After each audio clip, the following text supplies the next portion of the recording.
बद्दल जो काही विषय झाला, तो विषय झाल्यानंतर सगळ्यांना फोन यायला लागले. तर तो जो काय आजी म्हातार म्हणून जो काही जिहादी प्रवृत्तीचा पोरगा आहे, तर तो नुसता फोनवरच त्यांनी शिव्या नाही दिल्या, तर तो परत दत्तनगरला ह्याच्या घरापर्यंत गेला. त्याला ह्याच्या घरच्यांना पण शिव्या दिल्या, त्याच्यानंतर हा बाहेर चौकात दिसला, ह्याला पण शिव्या दिल्या.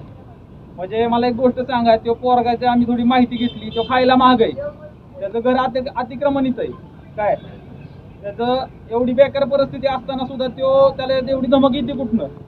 तर ही आपल्याला चेक करायची एक पद्धत आहे.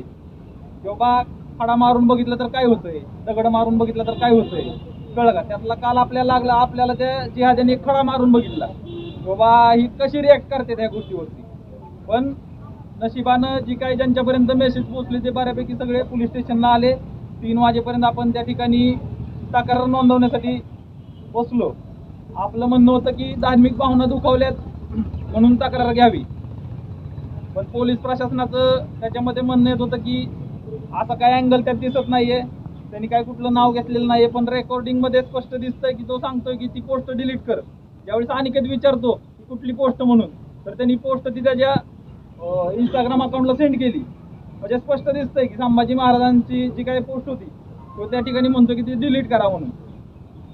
तर त्याला पोलिसांनी काल रात्री उचलून आणला, पण अजून पण वकील साहेबांची मागाशी बोलणं झाल्यानंतर वकील साहेबांचं म्हणणं आलं की त्याच्यावर FIR दाखल झाली पाहिजे होती. तर त्याच्यावरती NC झाली, नॉन कॉग्निझंट आहे गुन्हा, तो जामिनावर सुटल. पण ह्याच्यात मेन मुद्दा असा आहे, त्याच्यात ही धमक आली कुठनं, त्याच्या आका कोण आहेत ही पण चेक केलं पाहिजे.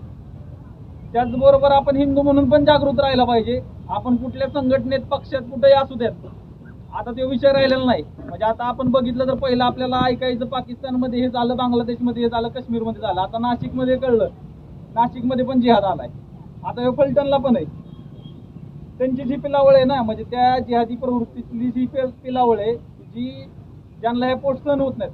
टिपू सुलतान यांचा कोण आहे, औरंगजेब कोण आहे यांचा, ह्यांना काय राग यायची गरज आहे? इथं महाराष्ट्राचा काय संबंध आहे टिपू सुलतान बरोबर? पण तरी पण तो रिॲक्ट होतो, आणि एवढा बेकार रिॲक्ट होतो.